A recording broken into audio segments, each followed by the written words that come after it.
Craca, craca. Estupendo. Oye, bienvenido a este webinar sobre GitHub Actions, primeros pasitos.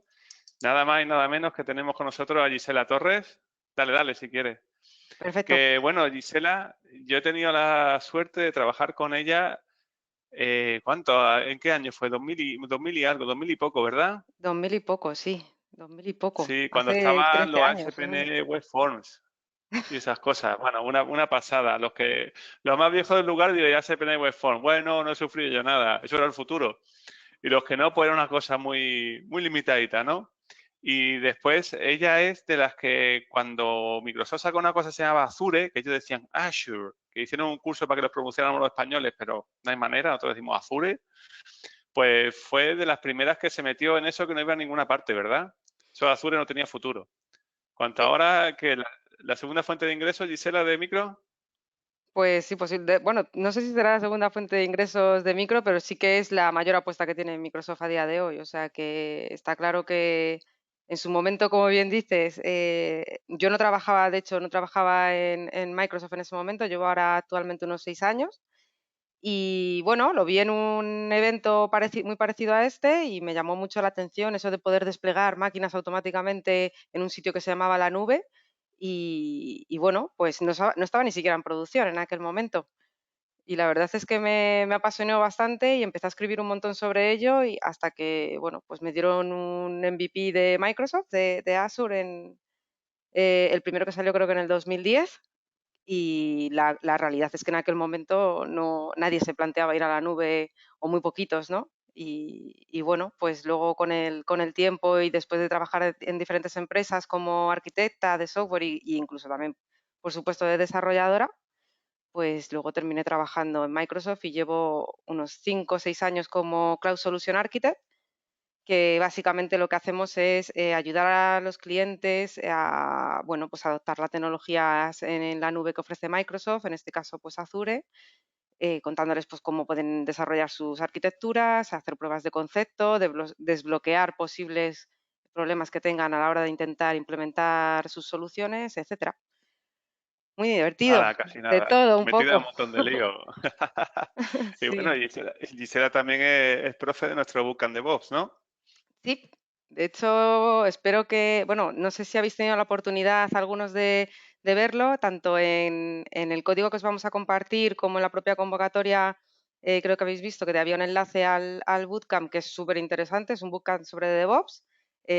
Saldrá a finales de año y bueno, pues ahí vais a aprender, yo creo que todo lo que necesitáis a día de hoy para estar al día de Docker, Kubernetes, Amazon, Azure, Jenkins, Azure DevOps, etcétera. Yo creo que, bueno, con esto, si teníais ganas de poneros al día y de aprender todo lo que necesitáis para meteros en este mundo, yo creo que, vamos, os vendrá fenomenal. Y bueno, espero veros a muchos de vosotros por allí. Eso es. Y nada, vamos con la chicha. Adelante, Gisela. Perfecto. Pues nada, os voy a contar hoy, la idea es contaros qué es GitHub Actions, pero bueno, antes de nada os voy a contar un poco por qué necesitamos esto, ¿no? Que hay muchas veces que empezamos a contar un montón de cosas y no centramos el tiro, ¿no? Entonces, antes de hablar de GitHub Actions, seguramente muchos de vosotros ya sepáis qué es CI y CD, o lo habréis oído o leído en muchas ocasiones, pero para que estemos todos en la misma línea, pues voy a hacer una pincelada súper rápida, ¿vale? Como sabéis, cada vez que hacemos cualquier desarrollo en cualquier lenguaje y para cualquier alojamiento, ya sea nube, ya sea local, etcétera, siempre tenemos todos estos pasos, ¿no? Desde el código que hacemos, pasamos por la compilación, la parte de testing, lo que es la paquetización o el resultado final de todo este trabajo que hemos venido haciendo y luego, por supuesto, el despliegue. ¿Cómo encaja CI y CD en todo esto?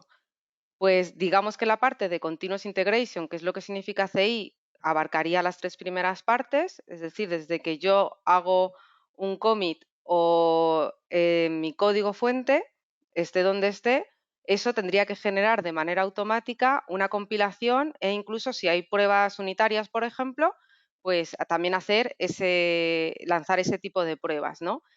El objetivo de esto principalmente es que todo lo que se suba a ese repositorio de código fuente habitualmente común a otros desarrolladores, pues que no falle, ¿no? Y que pase las pruebas y que, bueno, en algunos sitios siempre está esa leyenda de que hay un bote donde la gente, pues, pone pasta o dinero cada vez que esa build se rompe, ¿no? Y se estropea. Una vez que ya tenemos ese continuous integration, hay un paso siguiente que sería el continuous delivery, es decir, cada vez que yo soy capaz de hacer esa compilación y ese lanzamiento de pruebas de manera automatizada, el siguiente paso que suelen hacer los desarrolladores es generar un paquetizado que podría luego pasar a la gente de explotación o podría incluso hacer un último paso, que es continuous deployment, ¿vale? Con estos 3 sistemas de automatización, dependiendo también de la empresa y dependiendo del desarrollo, hay veces que en algunos aplicativos se queda en la parte de continuous integration, normalmente casi todos llegan al continuous delivery y dependiendo de cómo funcione la empresa, ese paquete se traslada a otro equipo o incluso si la empresa es bastante madura, pues lo que tendríamos ya sería el proceso completo hasta el continuous deployment, ¿no? Con todas las patas. Que esta es la parte realmente chula porque al final, desde que un desarrollador hace un commit o guarda los cambios directamente en el repositorio de código fuente, todo este proceso es automatizado.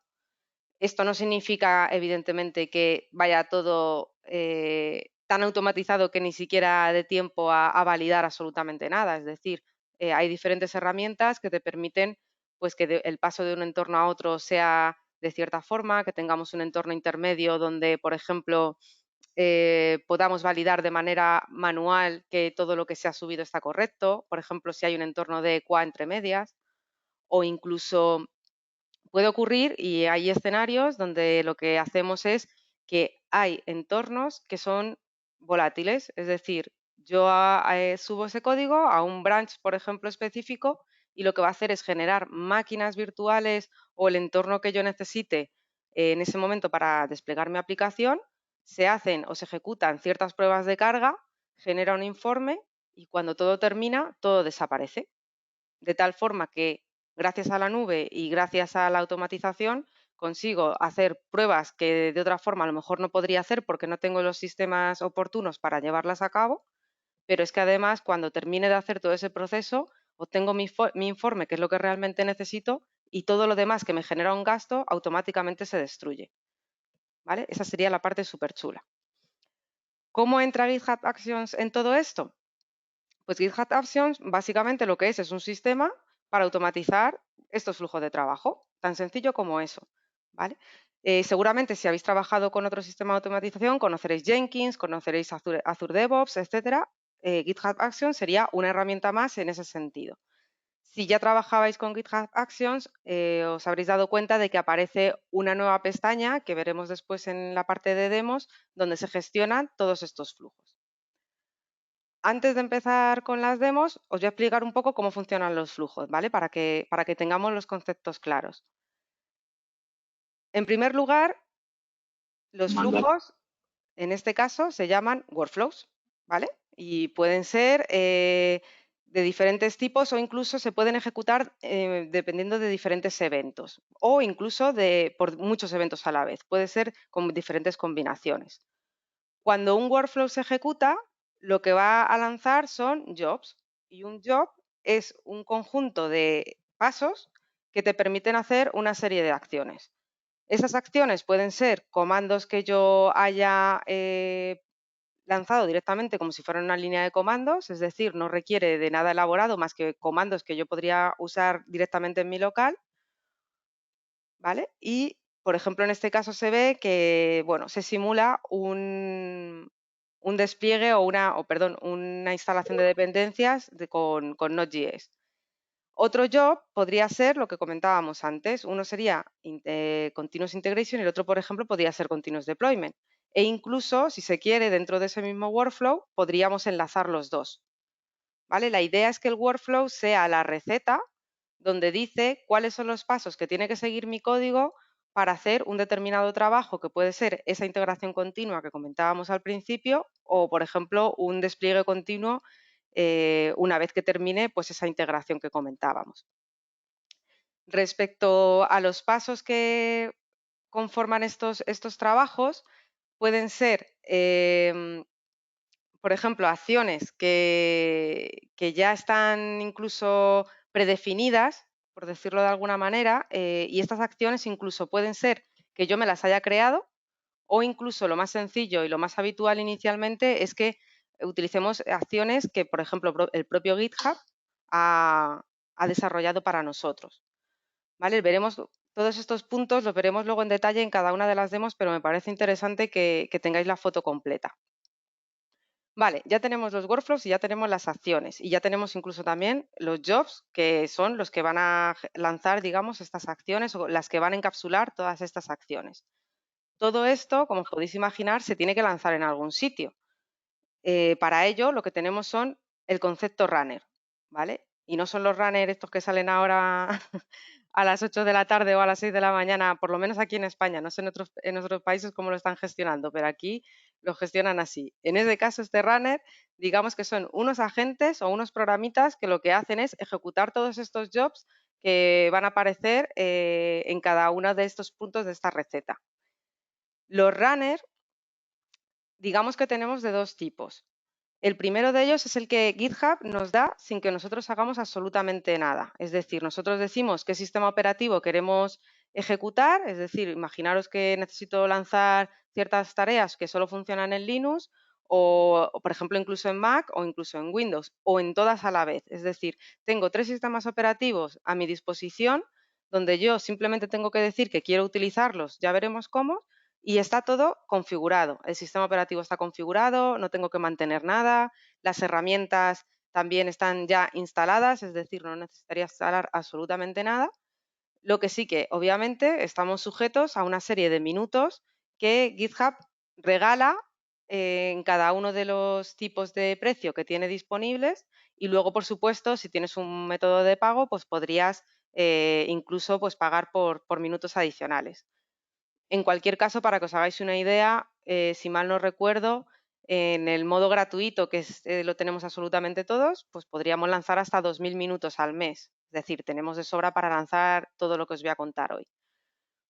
Las pegas o los problemas que podemos llegar a tener con este tipo de runners es que evidentemente son unos agentes que están totalmente alejados de toda nuestra infraestructura, no hay forma de conectarlos a nuestra red privada e incluso si necesitamos instalar ciertas configuraciones, pues no va a ser posible o incluso podría ser que aunque podamos hacer ciertas personalizaciones, perdón, lleve tanto tiempo que esos minutos que, por ejemplo, nos regalan, pues no sean lo suficientes y al final pues nos salga más caros que tener la segunda opción. La segunda opción, como os podéis imaginar, serían los que nosotros podemos hospedar en nuestro local o en una máquina virtual o donde queráis. En este caso, la ventaja que tenemos es que podemos conectarnos a nuestros sistemas o incluso instalar lo que queramos. Hay una serie de sistemas operativos que están soportados que luego os enseñaré. Y en este caso, las ventajas son que podemos tener nuestra propia infraestructura con nuestra propia configuración y ganar tiempo incluso en personalizaciones, pero obviamente lo tenemos que mantener nosotros. Es decir, tenemos que asegurarnos de que esas máquinas estén operativas, que estén parcheadas, temas de seguridad, es decir, tenemos que intentar que los sitios donde están hospedados estos runners tengan los permisos y los privilegios adecuados, es decir, tenemos que ocuparnos de un montón de cosas que de la otra forma pues no haría falta. Pues nada, pues ya es que no os voy a contar nada más, es que odio las PPTs. Entonces os voy a enseñar directamente un montón de demos que tengo preparadas y vamos a ello. Vale, antes de ir a GitHub tengo un código de ejemplo preparado que es muy sencillo. En este caso lo he hecho con .NET Core, pero podría haberlo hecho con cualquier otro lenguaje, no importa. Y nada, es una aplicación, de hecho es que ni siquiera me he parado a hacer ninguna personalización porque, bueno, lo importante hoy no es ver el código como tal, sino qué podemos hacer con ese código, ¿vale? Como os decía, este código lo tengo desplegado en GitHub, en un repositorio que mis amigos de Lemon Code ya me han compartido.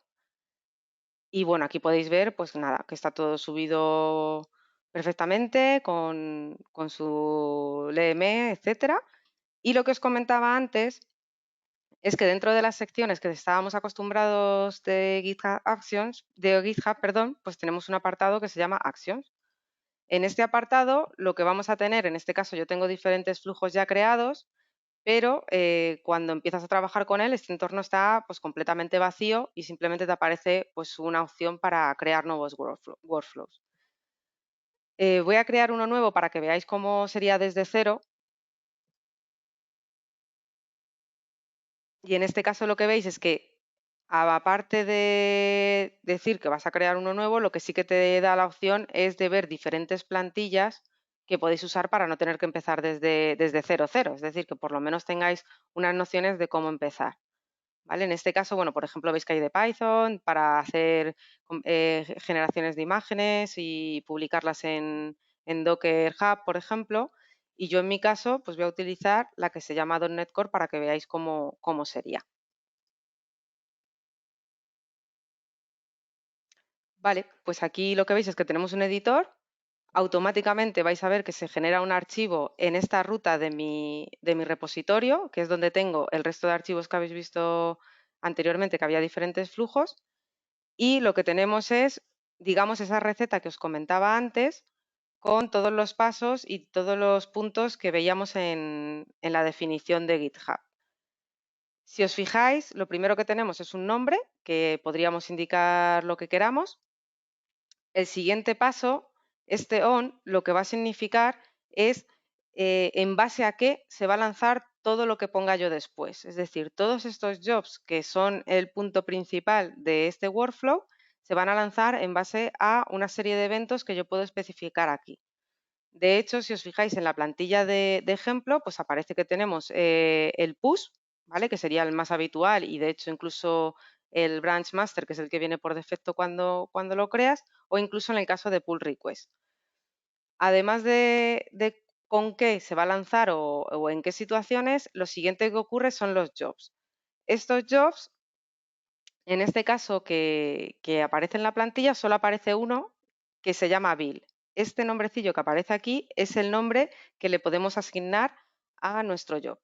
De hecho, podría coger y llamarlo, en vez de Bill, llamarlo CI y estaría totalmente válido. Es decir, este es el nombre como tal. Lo siguiente que necesito es indicarle cuál va a ser el runner que va a ejecutar este job. ¿Vale? Cada uno de los jobs veréis que se puede ejecutar incluso con diferentes runners, es decir, o con diferentes sistemas operativos. No tiene por qué ser el mismo para todo el flujo. En este caso estamos diciendo que queremos lanzarlo a través de Ubuntu y los siguientes son los pasos. Los pasos, si veis, aparecen, si ya conocéis, por ejemplo, el YAML, vais a ver que en este caso es un array con diferentes acciones o diferentes pasos y cada uno de estos guiones lo que me va a indicar es un paso nuevo. El primero de ellos, que es prácticamente obligatorio para casi todo lo que estamos haciendo con un repositorio de código fuente, es el checkout. Es decir, necesito descargarme una copia en el runner del código que tengo que hacer, pues ciertas ejecuciones, compilaciones, lanzar test, etcétera. En el caso de .NET, el siguiente paso sería pues, configurar la versión que necesito en este caso para ejecutar mi código. O sea, podría ser que en vez de utilizar la versión 3.1 estuviera utilizando la 2.0, ¿no? Pues en este caso sería donde lo especificaría.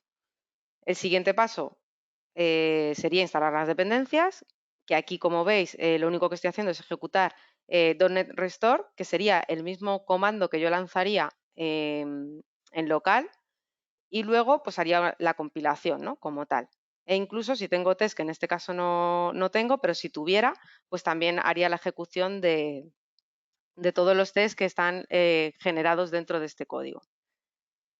Para que todo esto tenga efecto y empiece a funcionar, lo único que tengo que hacer es decirle que quiero guardar este archivo, haría un commit.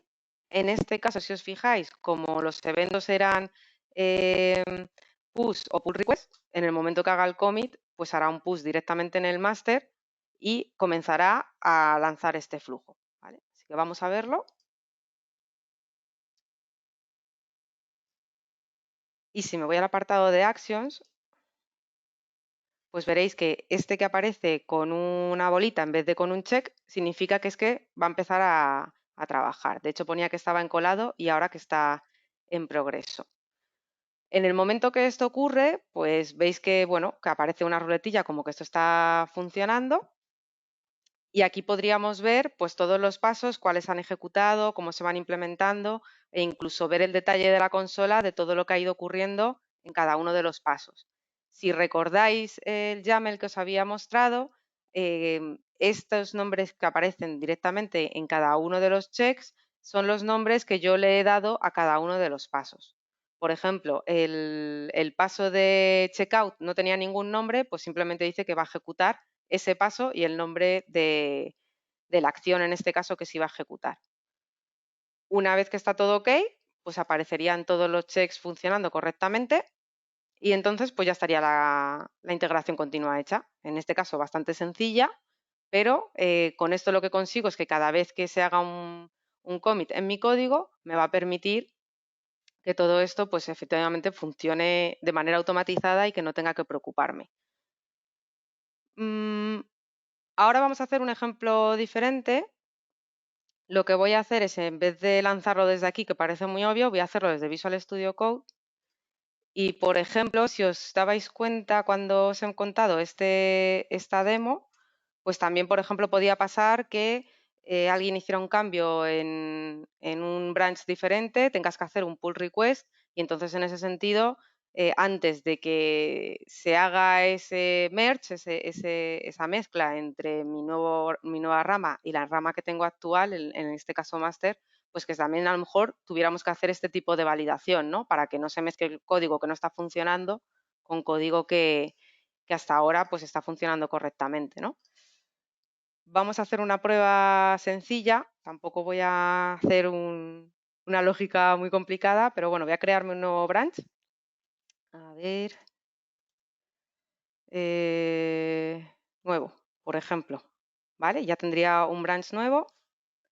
Me voy aquí al código fuente, voy a cambiar, pues, por ejemplo, hello all, por ejemplo. Y nada, y ahora que ya tengo el cambio nuevo, pues voy a decirle que quiero añadirlo. Voy a hacer un commit.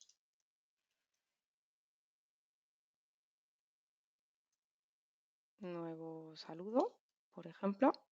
Y bueno, pues voy a hacer un git push, origin, y esto lo hemos llamado nuevo.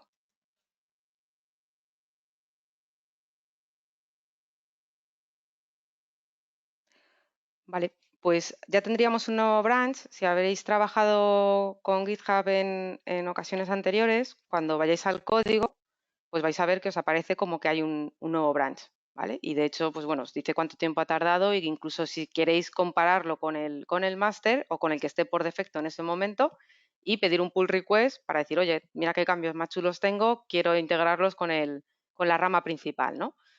Le voy a decir que sí que quiero. No voy a cambiar mucho más, voy a decir probando GitHub Actions con las pull requests, por ejemplo, y le digo que quiero crearla. En este momento, si os dais cuenta, pues bueno, dice que no hay ningún conflicto porque como no hay nadie más trabajando más que yo, pues que no hay ningún problema en ese sentido. Aquí, como veis, automáticamente, como teníamos el evento de pull request, en el caso tanto que he generado ahora mismo en este momento como en la demo 1, que es exactamente la misma, pues en ese momento lo que está haciendo es lanzar esa integración continua que hemos visto para validar que esa pull request que se ha pedido, pues por lo menos compila, ¿no? Y que el código que estamos intentando mezclar, pues realmente tiene información o tiene un contenido válido para nosotros. En este caso, pues veis que además he dejado que aparezca tanto la que hemos generado ahora mismo como la que ya tenía creada inicialmente, para que veáis que incluso podríamos lanzar diferentes pruebas. Es decir, podría ser desde una integración continua que hemos decidido que vaya en un workflow y luego pues lanzar una serie de test unitarios, pruebas de integración, lo que queráis, ¿no? Una vez que terminen estos checks, pues en este caso aparecerían como que todos han pasado correctamente y ya podría hacer mi merge, confirmarlo y pasaría a ser parte del máster.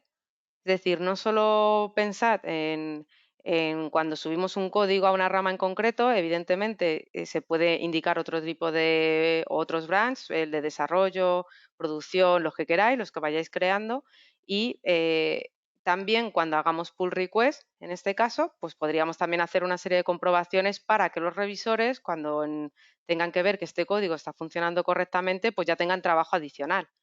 Pensad que en otro caso tendríamos que descargarnos el código, compilarlo, lanzar las pruebas, ver que está todo ok y luego ya pues mandar ese check y decir que está todo ok.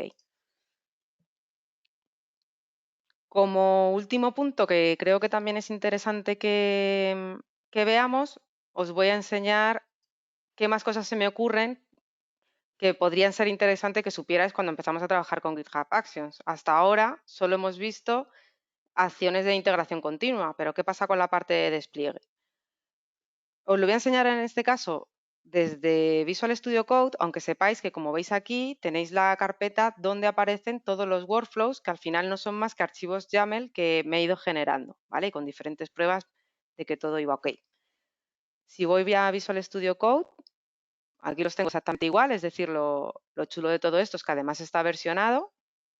Y bueno, tenemos los diferentes ejemplos. Este es el primero que hemos visto, ¿vale? Y el segundo, si os fijáis, voy a ampliarlo para que lo veamos todos bien. Y esto lo voy a hacer más pequeñito, ¿vale? Y en este caso lo que hacemos es exactamente un poco lo mismo. Lo he limpiado un poco para que empecemos a centrarnos un poco en las cosas que realmente nos interesan. En este caso el nombre evidentemente tiene que estar. En este ejemplo he quitado el tema de las pull requests porque no me interesa que cuando haga un despliegue continuo, en este caso concreto, se haga un despliegue en ningún entorno, pero es posible que a lo mejor en algún otro escenario con pull request sí que tiene sentido que tengamos un entorno volátil de pruebas donde antes de hacer una pull request pues podamos ver también funcionalmente que todo está funcionando correctamente. Pero en este caso vamos a dejarlo simple. Una de las cosas que sí que he hecho, si os acordáis, he cambiado el runner. He dicho, bueno, pues ahora en este caso, en vez de que sea Ubuntu, voy a decir que quiero que sea Windows, porque como es una aplicación en .NET Core, pues podría hacer que funcionara en cualquier sistema operativo, así que vamos a probarlo también. Lo siguiente que voy a hacer, esto es exactamente igual, es crear un artefacto. ¿Qué es un artefacto? Pues no es más que todo el código que he compilado lo voy a publicar en algún sitio donde un job siguiente, que en este caso va a ser el job deploy que tenemos justo debajo, pueda recogerlo y pueda desplegarlo. En este caso va a ser Azure, pero podría ser en cualquier otro sitio. Esto es importante porque cuando yo tengo diferentes jobs, eso significa que a no ser que tenga un runner alojado localmente, es decir, el segundo modo que veíamos en la introducción, yo necesito publicar este código en algún sitio que sea accesible para todos los jobs que estén dentro de mi workflow.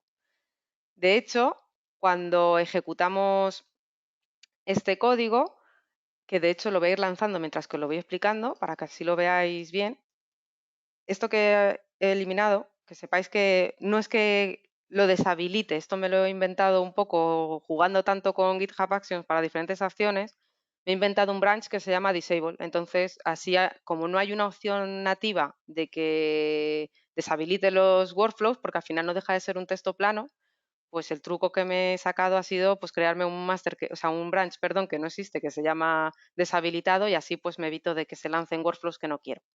Pero bueno, esto como culturilla. Voy a decir que sea máster, ¿vale? Y bueno, lo voy a ir publicando Demo 2.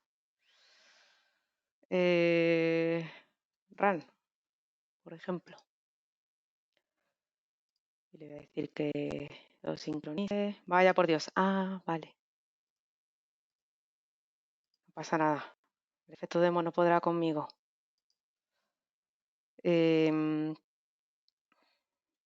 Vamos a ver. Voy a hacer aquí git checkout master. Aquí un master. Git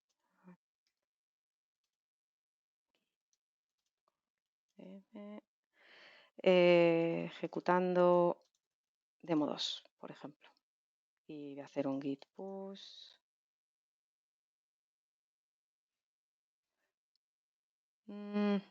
Perdón, git pull.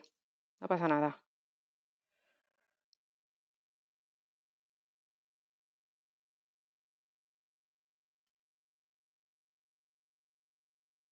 Solucionado. Ya está, efecto demo superado.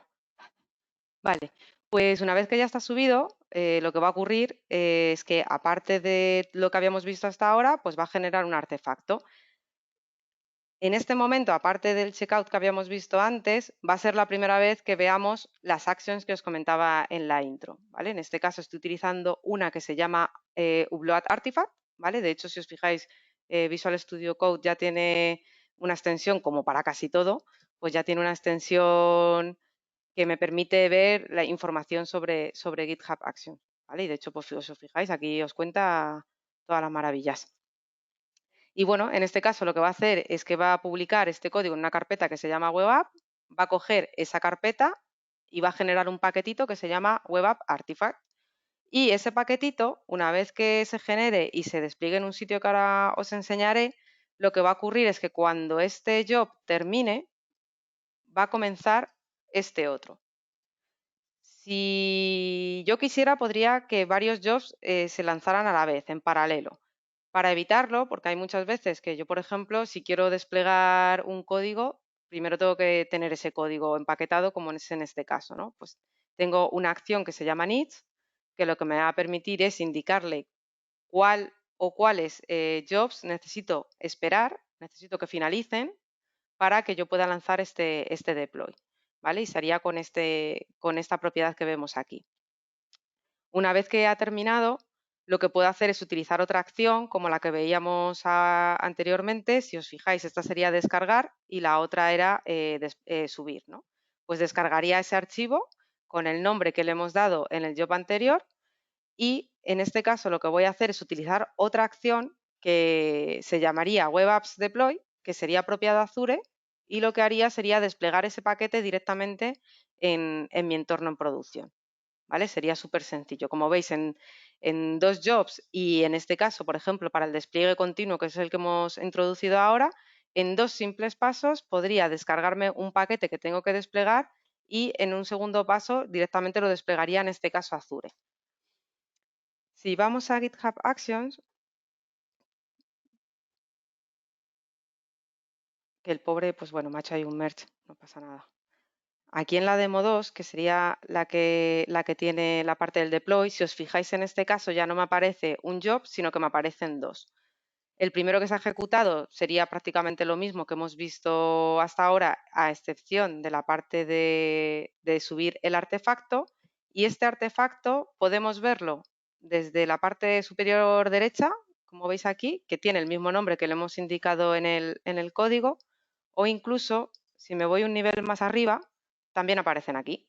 Y podría descargármelo y esto es súper útil, sobre todo cuando, por lo que sea, estáis teniendo problemas con los paths, no se está, yo qué sé, muchas veces ocurre que te piensas que has desplegado algo en la raíz del sitio web y al final ha metido una carpeta por medio, ese tipo de cosas, pues siempre te puedes descargar el artefacto y ver cómo se ha desplegado exactamente, ¿no? Y cuál es el código que se ha guardado desde aquí. Una vez que tengo este artefacto, como veíamos en el código, pues el despliegue simplemente lo va a descargar. De hecho, bueno, pues se va a descargar aquí el que veíamos en la ruta que le hemos dicho y luego pues lo va a desplegar en Azure. ¿Vale? Y aquí, de hecho, debería de tenerlo por aquí.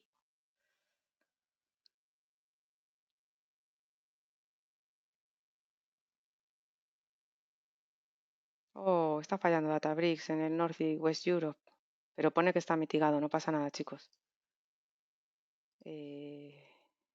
Bueno, pues por aquí tendríamos que tener Lemon Code Webinar. Y pues aparecería aquí el browse. Y si mi código estaba bien y ha pasado la compilación bien, etcétera, etcétera. De hecho, veis que incluso mi pull request de antes, pues también aparece aquí mi welcome all. ¿Vale? Esta sería la parte, sobre todo para empezar a trabajar con lo que son propiamente los workflows, que entiendo que sería como mínimo que necesitarais interiorizar. Hemos visto, por resumir, los paquetes, hemos visto que podemos incluso enlazar o esperar unos jobs por otros a través del apartado de needs. Hay un par de cosas que creo que no he comentado y creo que también son interesantes, es que en la parte superior, en este caso, no, en esta parte no, aquí. Por ejemplo, aquí estoy utilizando esta sintaxis, que si veis, bueno, está utilizada en varios sitios, que como os podéis imaginar son variables de entorno. ¿Vale? Y estas variables de entorno, pues podemos utilizarla con esta sintaxis, tanto estas que están generadas y son propias del entorno de GitHub, o incluso podría crear las mías y decir, bueno, pues quiero crearme una que se llame hello y sería algo así, ¿no? Y podría poner aquí, esto es una variable, ¿vale? Y luego esto podría utilizarlo en cualquier sitio. Podría, pues yo qué sé, poner aquí run, y aquí podría hacer un echo y aquí simplemente pues podría utilizar y poner hello, ¿vale? Y con esto ya podría lanzar pues esta variable. La sintaxis siempre es así. Otra de las cosas que yo creo... Sí. Una cosa, Gisela, antes de que avances, cerrando un poco este bloque, que tenemos una pregunta que se ha quedado aquí en el chat y antes de seguir avanzando, Sí. yo creo que es rápida de contestar, que sería, ¿GitHub Actions permite continuous integration con Android? Sí, en teoría podrías, de hecho, lo diré, en los runners, que luego veremos después, que podemos ver todas las herramientas que están desplegadas, podéis ver que hay un montón de versiones de Android instaladas y si queréis podéis utilizarlo también con aplicaciones para Android, sí, sin duda. O sea que fantástico, porque ya directamente tendríamos el runner prediseñado y iría tan de la mano de como lo que tú has hecho hasta ahora, ¿verdad? Sí, sí, sí. De hecho, yo siempre digo, tanto en este entorno como en cualquiera de automatización, que prácticamente en todos, todo lo que puedas lanzar por línea de comandos, lo vas a poder ejecutar. Porque al final pensad que el runner no es más que una aplicación instalada en un entorno, que puede ser el de GitHub o puede ser el nuestro local, donde yo voy a empezar a ejecutar cosas en un terminal. Lo bueno, lo veremos después, es que hay muchas cosas que ya están instaladas y de hecho vamos a hacer una comprobación rápida antes de pasar a lo siguiente, pero yo creo que si vamos aquí, no sé si habrá alguna para Android ya predefinida, pero puede ser que la haya. No sé si aparece. Mira, Android CI, aquí lo tenéis. O sea que incluso sería súper fácil porque lo podríais incluso configurar directamente desde aquí y ya veríais pues que bueno, pues que te dice cuál es el JDK que va a utilizar, lanzar el build con Grail, o sea que está todo pensado. Está súper, está muy completo, ¿eh? Está muy Muy completo. completo. Sí. Muy completo. Muchísimas gracias, Gisela. Nada, un placer. Vale, pues por finalizar, bueno, os iba a contar, aparte de las variables de entorno, otra de las cosas que son muy importantes que no pongáis aquí, por favor os lo pido, son credenciales, tokens, varios o configuraciones que sean, por ejemplo, en este caso estoy utilizando Azure, pero bueno, de cualquier otra herramienta que sea ajena de GitHub, O sea, todo eso tiene su lugar y son los secretos. De hecho, he aprovechado a desplegarlo en Azure para que también veáis que estoy utilizando uno de los secretos, que en este caso lo he llamado Web App Publish Profile, que si estáis familiarizados con Azure, al final esto lo que te descarga es un XML con toda la información que necesitas para hacer el despliegue en este entorno. ¿Dónde se guarda esto? Pues muy sencillo. Hay un apartado que se llama Settings en todos los repositorios y dentro de este apartado tenéis un apartado que se llama Secrets. Y aquí podéis dar de alta todos los que necesitéis. Lo único que necesitáis es añadirle el nombre que vosotros elijáis y poner ese valor que al final, como veis, pues es un texto. Una vez que lo das de alta, ya no lo puedes volver a ver. Es decir, el contenido ya no es que lo hayas perdido, pero realmente no lo vas a poder volver a ver. Entonces, por ejemplo, ocurre muchas veces que tienes que cambiar algunos parámetros de la configuración de tu aplicación, pues simplemente tendrías que guardar en algún sitio o tener esa configuración disponible para crear un nuevo secret, ponerle el mismo nombre y volver a guardarlo. Y como podéis ver, pues este nombre que he indicado aquí es el mismo que luego voy a utilizar dentro de mi workflow. Por último, para terminar, hemos visto las variables de entorno y hemos visto los secrets. Una de las cosas que pueden surgiros cuando empecéis a trabajar es, vale, o sea, yo estoy viendo que este código es un código súper plano, ¿de dónde sacas todos estos actions? ¿Es que te los tienes que aprender? ¿Hay algún sitio donde se puedan buscar? ¿Dónde está toda esta información? Evidentemente, GitHub también ha pensado en ello, por supuesto, y entonces lo que tenemos es, voy a utilizar mi super colección de Edge, tenemos un marketplace donde podéis ver, pues bueno, que ahora mismo hay 3.628 resultados para acciones. La semana pasada había como unos 3.500 aproximadamente, o sea, para que os hagáis una idea de que esto realmente va creciendo cada semana e incluso cada día. Y estos son acciones que ya están listas para usar.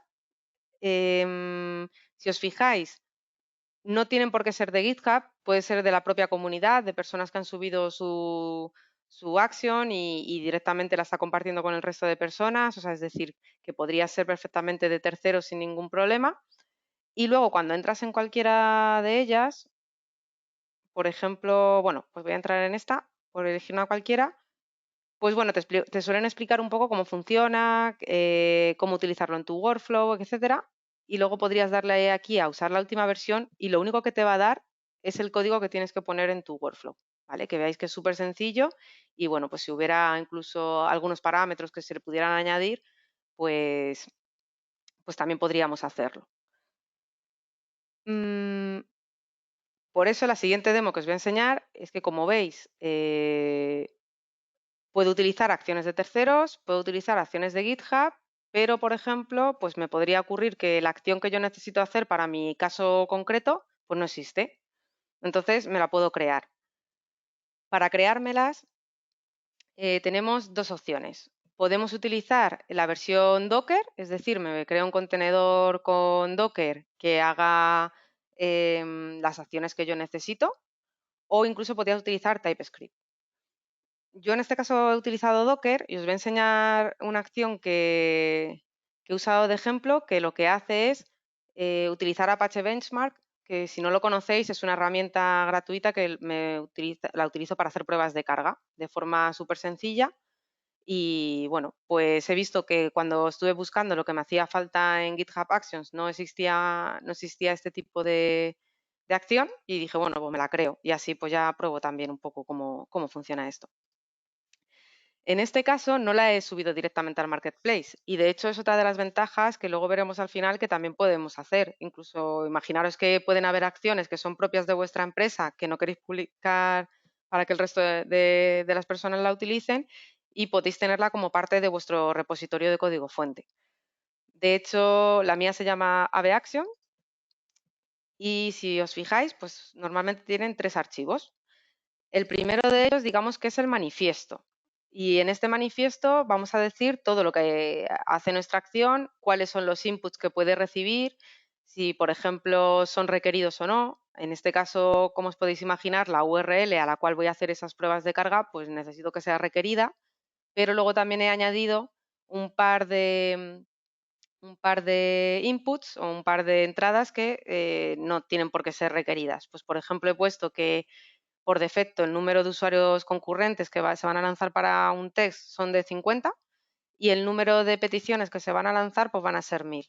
Si quisiera las podría indicar como parte de la definición dentro de ese job que está dentro de mi workflow, pero no es necesario. Con indicar la URL es más que suficiente. Aquí abajo lo que veis es que le tengo que decir como qué tipo de acciones, ¿no? En este caso voy a decirle que voy a utilizar una acción de tipo Docker y en mi caso particular lo que sí que le estoy diciendo es que quiero utilizar un Dockerfile. Si quisiera, incluso podría decirle si es una imagen pública, podría ponerle aquí cuál es la imagen pública en Docker Hub que voy a utilizar para mi acción. Pero en este caso he decidido creármelo todo de cero.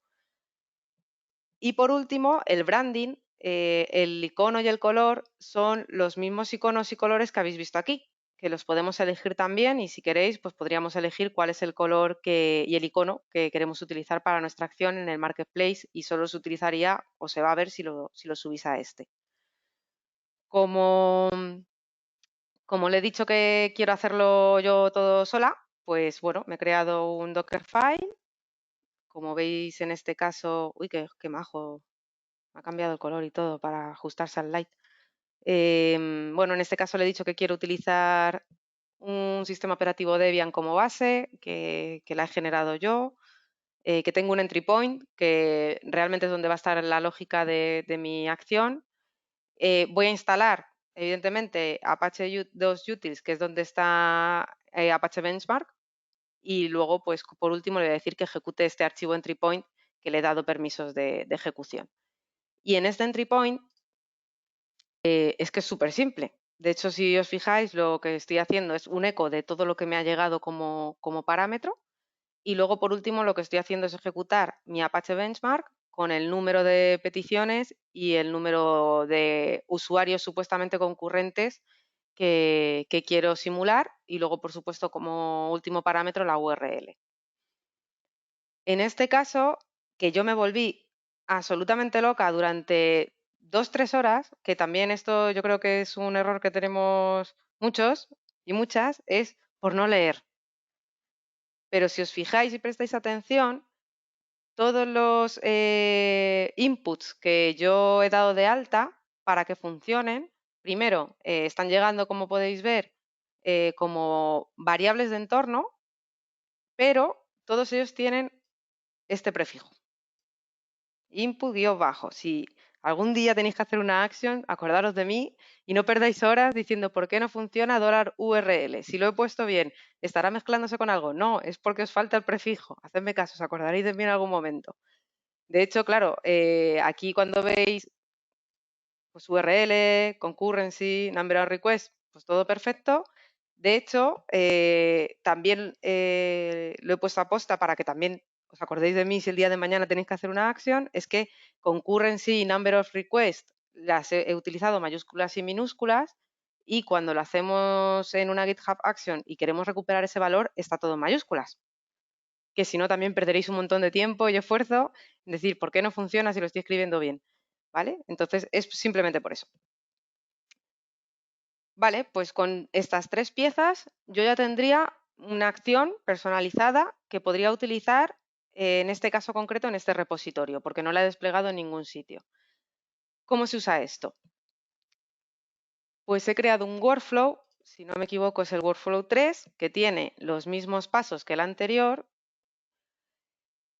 Y en este caso he creado un tercer job. De hecho, voy a comentar todos estos para que no los lance otra vez, porque ya tenemos el código subido y lo voy a ir lanzando antes de explicarlo, porque así paralelizo, que también está muy bien. A ver, demo 3 run. Subir.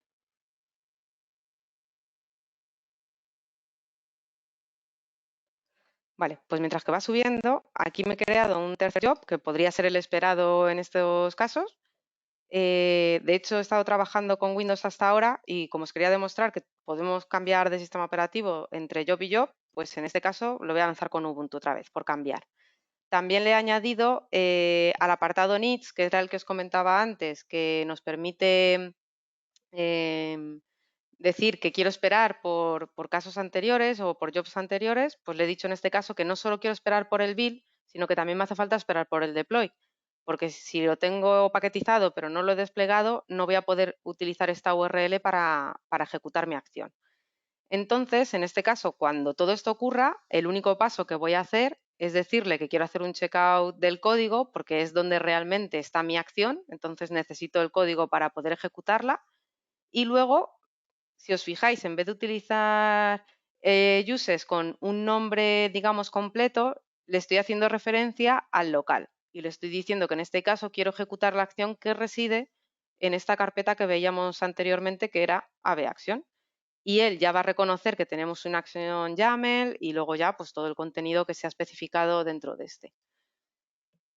Como el único parámetro que tenía como obligatorio era la URL, le he pasado la URL del sitio que ya tenemos desplegado y vamos a ver si se ha ejecutado correctamente.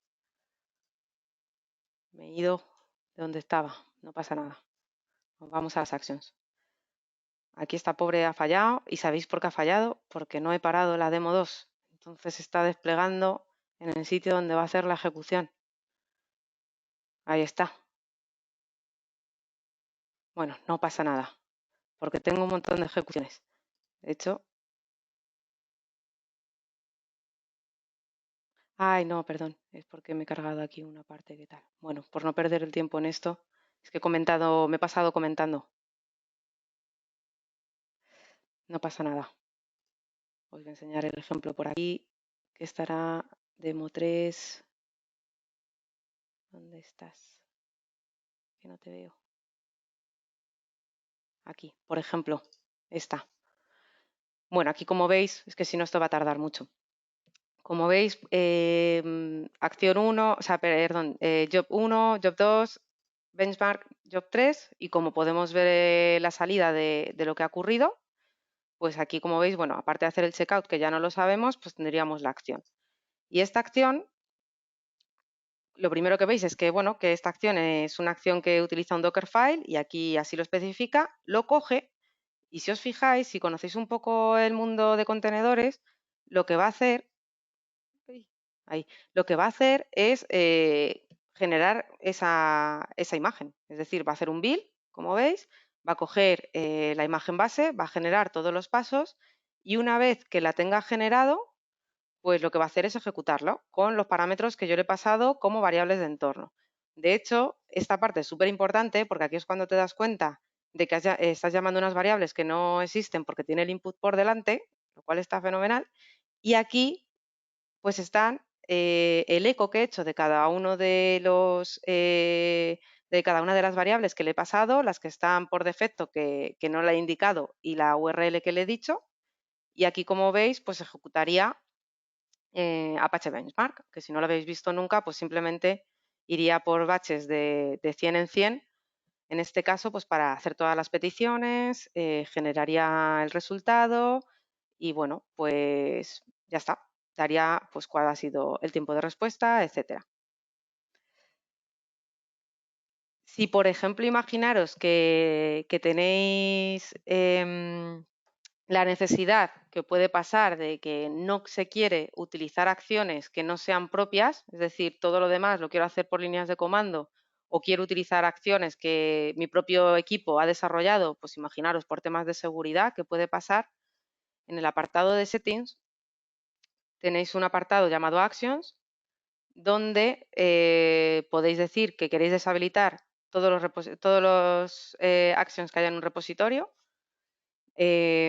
solo para acciones que están locales, que sería el caso que hemos visto ahora, o si queremos utilizar acciones que son públicas como las que hemos visto inicialmente, pues también podríamos habilitarlo o deshabilitarlo desde aquí. No sé si hay alguna pregunta, como no veo, no sé si hay alguna pregunta de este apartado No, o tiro? no te preocupes. De momento todavía no hay ninguna pregunta acumulada. Me parece súper interesantísimo lo que acabas de enseñar. Me ha gustado muchísimo, ¿eh? Que lo sepas, a título Oh, personal. me alegro. No me digas estas cosas que estoy muy sensible, que llevo muchos días sola. Y solo veo, saludo al que pasa a tirar la basura y aunque no les conozca, les saludo. Y me habéis invitado a estar aquí un rato con vosotros y he dicho, lo que sea, os cuento lo que queráis. No, Bueno, me ha parecido alucinante. Muy guapo, ¿eh? vale, fenomenal, gracias. Pues vale, me quedan algún apartado más, más cosas que os quiero contar. Vale, puede ocurrir, y de hecho esto, por ejemplo, lo voy a hilar un poco a lo mejor con, sí, lo voy a hilar con la pregunta anterior del tema de Perdona, Android. Gisela, Sí, una cosita. dime. Ha preguntado Antonio Fano si ese performance test, que lo ve bastante útil, que si lo va a publicar. Esa Sí, acción. Está en sí, el repo, ¿no? está en el repo, pero tenía pensado publicarlo hasta en el Marketplace, porque como lo estuve buscando y no lo vi, pues lo publicaré en el Bien. Marketplace, pero incluso lo tenéis en el repo. Vale, y Charlie Sánchez pregunta que cuando define una variable de entorno en un job específico y necesita utilizarla en el siguiente job, que usa un ransom diferente, ¿GitHub Actions te mantiene esa variable? Lo segundo que me has dicho que es que... Repito, lo digo sí. despacito. Cuando defines una variable de entorno en un job específico y necesitas utilizarla en el siguiente job, que usa un runs-on diferente, Ujú. GitHub Actions te mantiene esa variable. Vale, lo bueno en este caso es que las variables de entorno se hacen a nivel global, no se hacen a nivel de job, entonces las podrías utilizar en todos los jobs dentro del workflow. Es decir, si vuelvo para atrás, creo que tengo, a ver, en esta pobre no hay, pero no pasa nada. Los jobs están en este nivel y las variables de entorno se hacen en este nivel. Con lo cual están todas fuera y yo puedo utilizarla entre jobs. No hay problema. No es a nivel local, es a nivel global. Entonces se aplicarían sin problema en todos los jobs que vayan generándose. Y luego hay algunas variables de entorno que son propias del entorno de GitHub Actions que también son comunes a todos. Entonces no hay problemas. De hecho, hay una variable de entorno muy conocida y muy utilizada que es la de el SHA, que es básicamente el hash que se genera cuando trabajamos con los commits. Cuando haces un commit se genera un hash y ese hash, por ejemplo, en entornos que son para generar imágenes de Docker, lo que hacen en algunos escenarios, y de hecho creo que incluso la propia plantilla que muestra GitHub Actions también lo hace, utilizan ese hash como, lo diré, como la etiqueta del contenedor de Docker. Entonces, esa variable de entorno no cambia entre jobs. Entonces, pues puede ser que en uno esté haciendo la generación de la imagen y la publicación y en el siguiente job lo esté desplegando en un sitio. Como esas variables se mantienen todo el tiempo porque son a nivel global del workflow, no a nivel local de los jobs, no hay problema.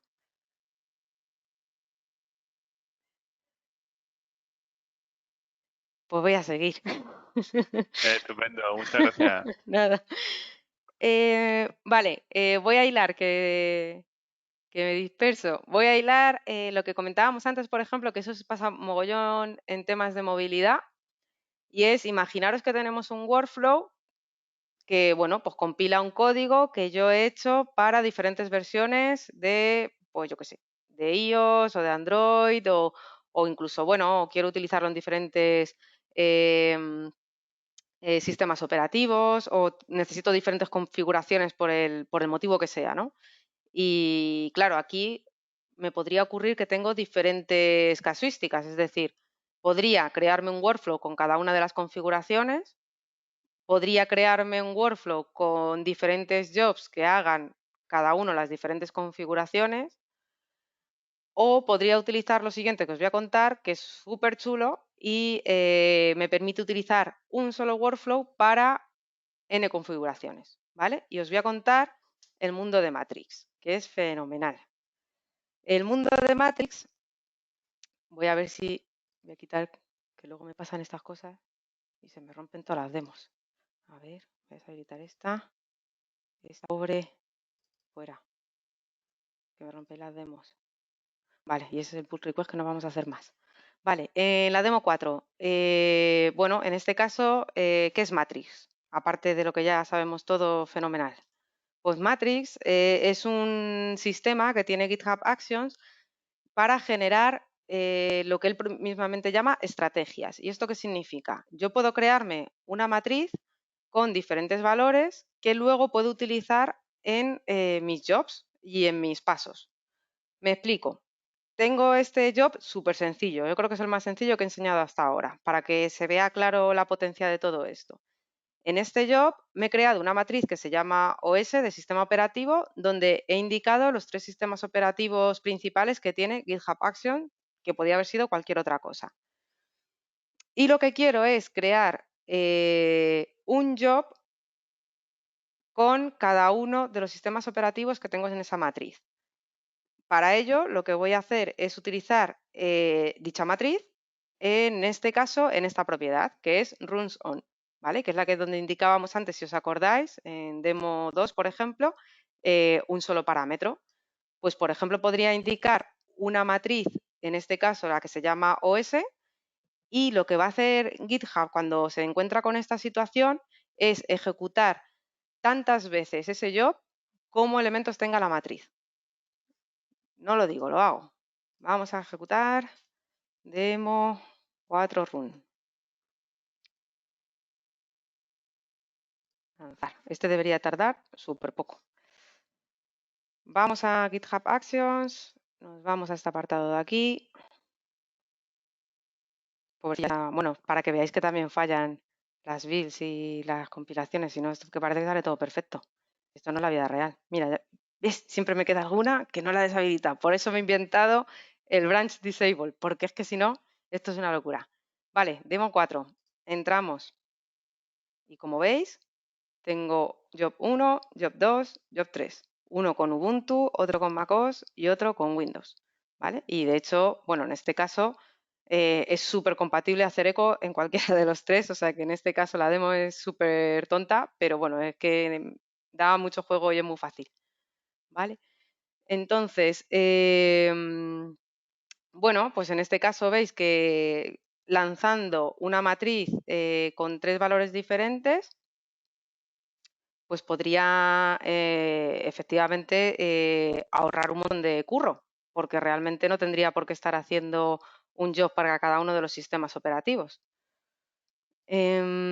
Luego, por ejemplo, podría pensar en otro entorno un poco más complicado y es decir, vale, imaginaros que no quiero utilizar una matriz, quiero utilizar 2 matrices donde podría indicar no solo el sistema operativo, sino también el sistema de, la versión de Node que quiero utilizar por cada uno de los sistemas operativos. O incluso varias versiones de diferentes versiones de Node para cada uno de los sistemas operativos.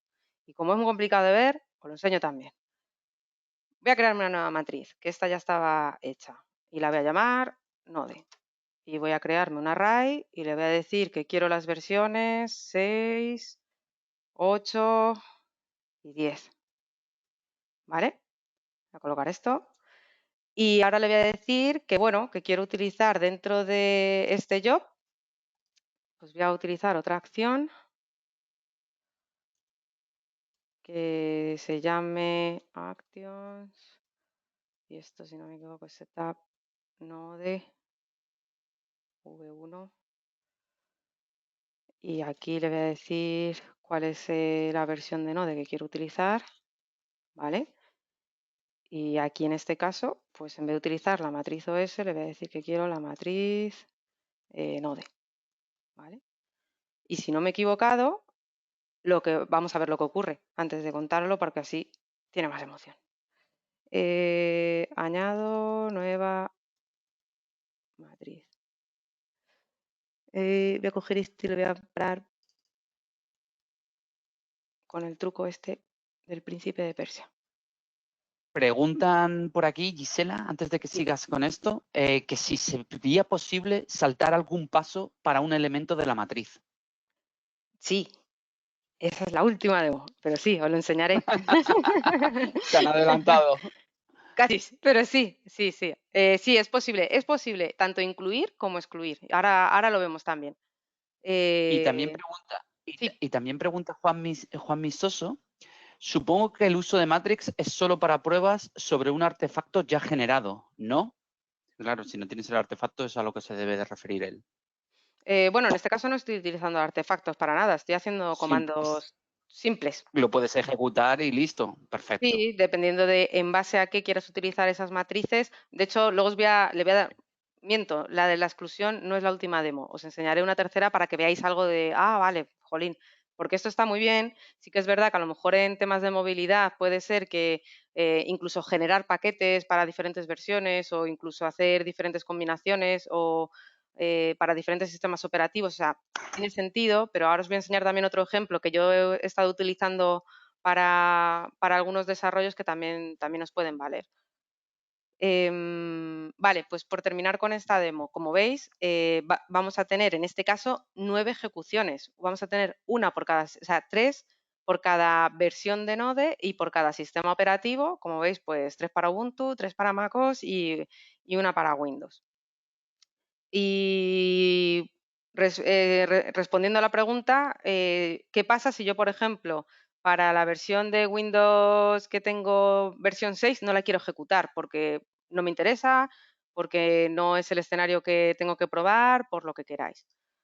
Pues sería tan sencillo como venirme aquí a la demo de matriz y aquí utilizar exclude y decir, vale, pues para el sistema operativo Windows Latest no quiero la versión 6. Y ya está. Y entonces, pues, pongo exclusión y nada, pues le doy a guardar, lo subo. Y ahora veréis que el mismo ejemplo que, como este sí que es súper rápido porque no hace absolutamente nada el pobre, una vez que se suba, me vengo aquí, exclusión, y aquí veis que, bueno, pues que tenemos todas las versiones de Ubuntu, todas las de MacOS, pero en el caso de Windows solo tenemos 2, porque he excluido la versión 6 que corresponde con el valor de la matriz OS que es Windows. ¿Vale? También hay para incluir y tal, bueno, pero yo creo que os quedáis con la idea de que, bueno, que sepáis que esto es posible, que esto es súper potente porque os estáis viendo que puedo ejecutar un montón de combinaciones haciendo casi nada, es decir, con 2 líneas he conseguido ejecutar el mismo código, que en este caso el pobre pues es lanzar un par de ecos y configurar no de diferentes versiones, pero me ahorro un montón de trabajo y un montón de código que mantener, porque al final pensar que los YAML va a ser más código que hay que mantener, que hay que versionar, que alguien se puede cargar, en fin, más curro, ¿vale? Entonces con esto nos estamos evitando un montón de casuísticas. Como quería darle otra vuelta de tuerca, vale, un escenario que a mí se me ha ocurrido también, que podemos utilizar las matrices y que sería súper interesante también, es ¿por qué no usar estas matrices para lanzar mi Apache Benchmark con muchas URLs? Podría ser. Pues eso he hecho. Si me voy, por ejemplo, a la demo 5, que aquí creo que he comentado todo correctamente, estos serían los mismos ejemplos anteriores. Voy a hacerlo bien, que luego me pasa lo que me pasa. Y luego me fustigo yo sola porque me han fallado las demos. Así que ahora aquí esto es master.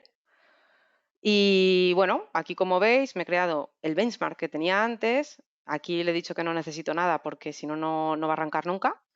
Y aquí me he creado una estrategia con una matriz que se llama URL, donde le he puesto pues diferentes URLs que tiene mi aplicación.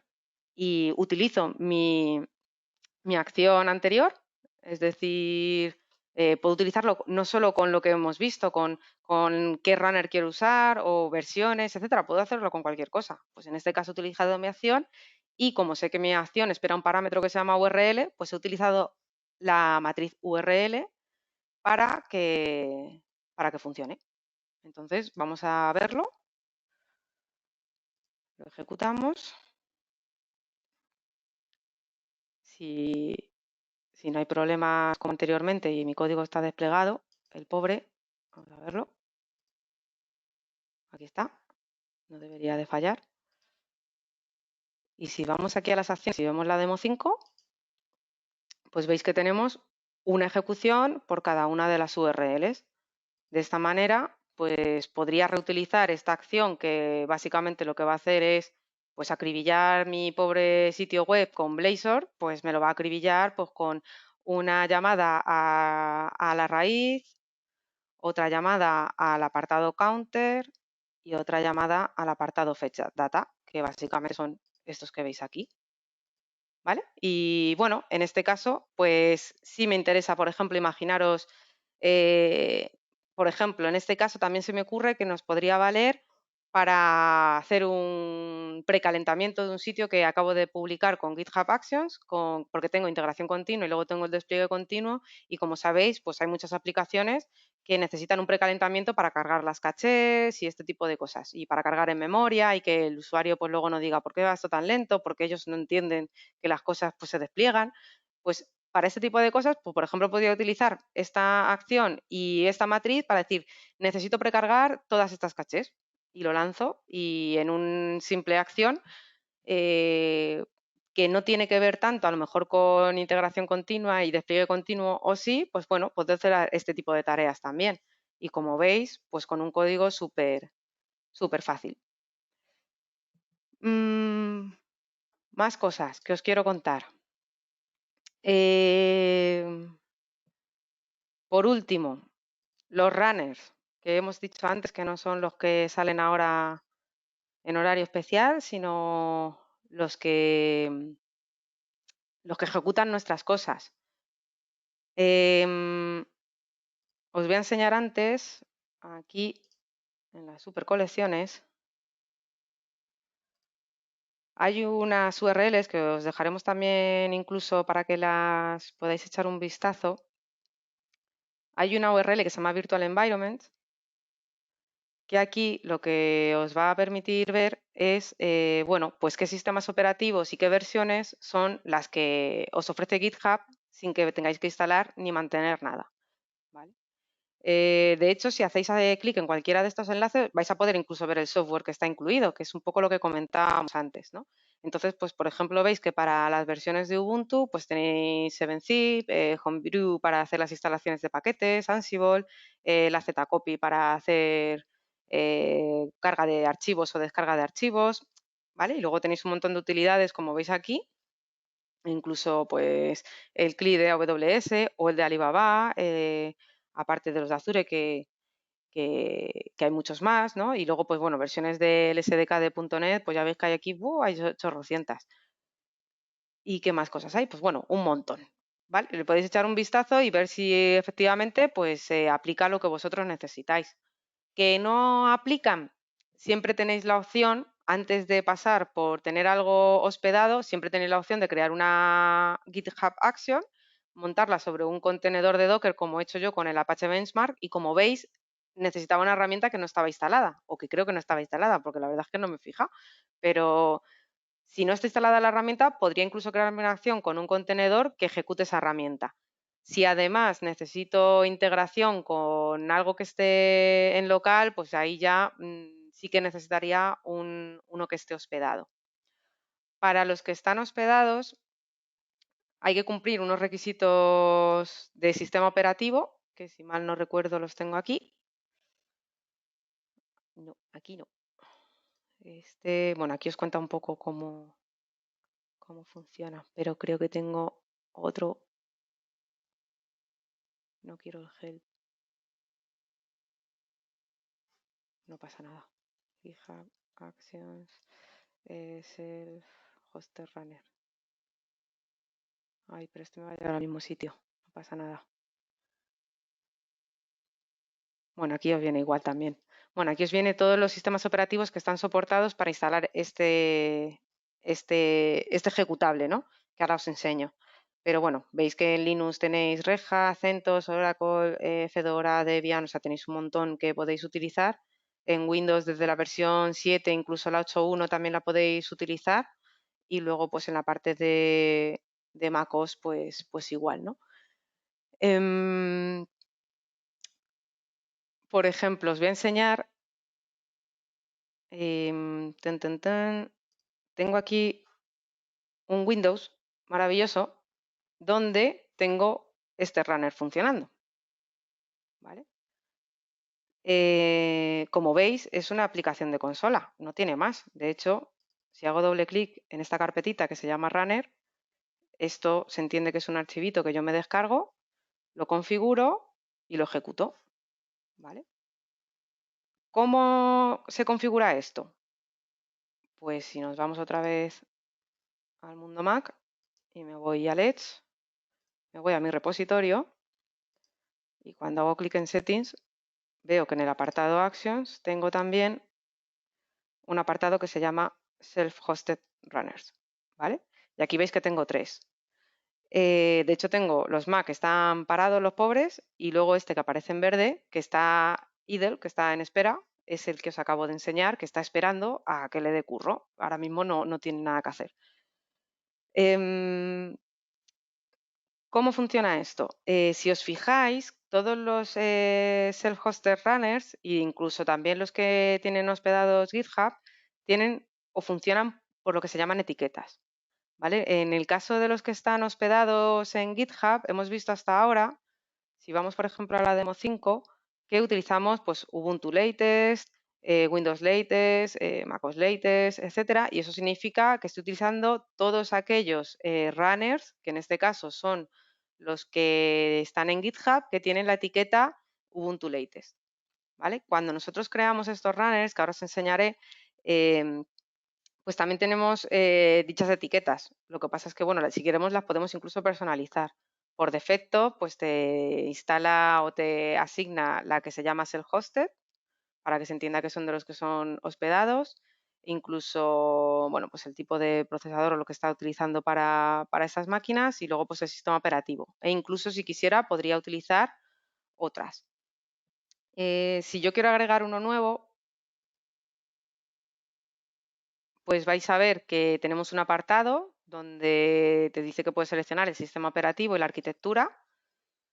Voy a seleccionar el de Mac, ¿vale? Y aquí veis, pues bueno, que simplemente os dice que hay que crear una carpeta, que bueno, esto es para alojarlo en esta carpeta que te aconsejo que se llame Action Runner, ¿vale? Y luego pues hay que descargar este paquetito, que es el que hemos visto anteriormente en la carpeta que os he enseñado en Windows, y luego pues extraerlo.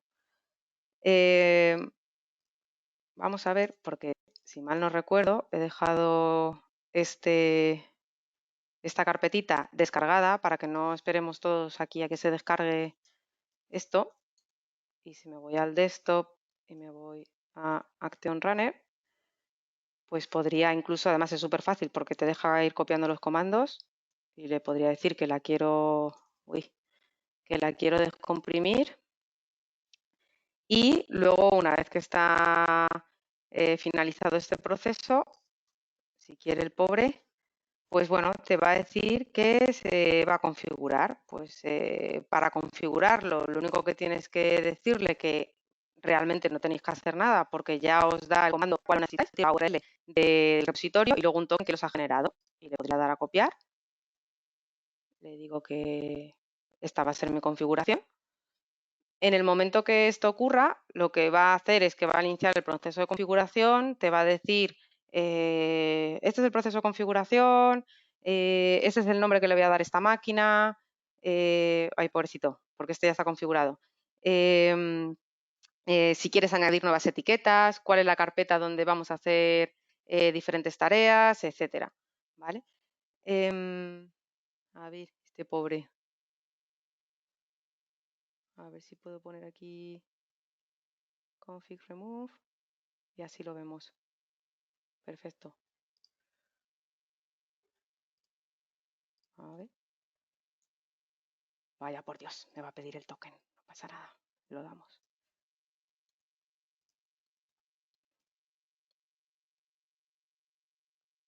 Vale, aquí lo único que está haciendo es registrar el runner, que ya lo tenía, pero bueno, así también veis el proceso. Y ahora, pues nada, le voy a decir que me lo registre otra vez, para que no se aburra. Y nada, aquí para que veáis, bueno, pues hacer la autenticación, aparece aquí súper vintage, GitHub Actions, el Haster Runner, tal, cuál es el nombre que quieres. En este caso va a coger el nombre de mi máquina, le digo que OK. En este caso, como hemos visto, pues tiene etiquetas predefinidas, sabiendo que es un Mac y sabiendo el tipo de arquitectura y que va a ser hosted. Pues le puedo poner también Lemon Code, por ejemplo, ¿vale? Y así tiene una etiqueta más. Y nada, y con esto ya, pues simplemente te falta elegir cuál es la carpeta, que en este caso siempre es _work.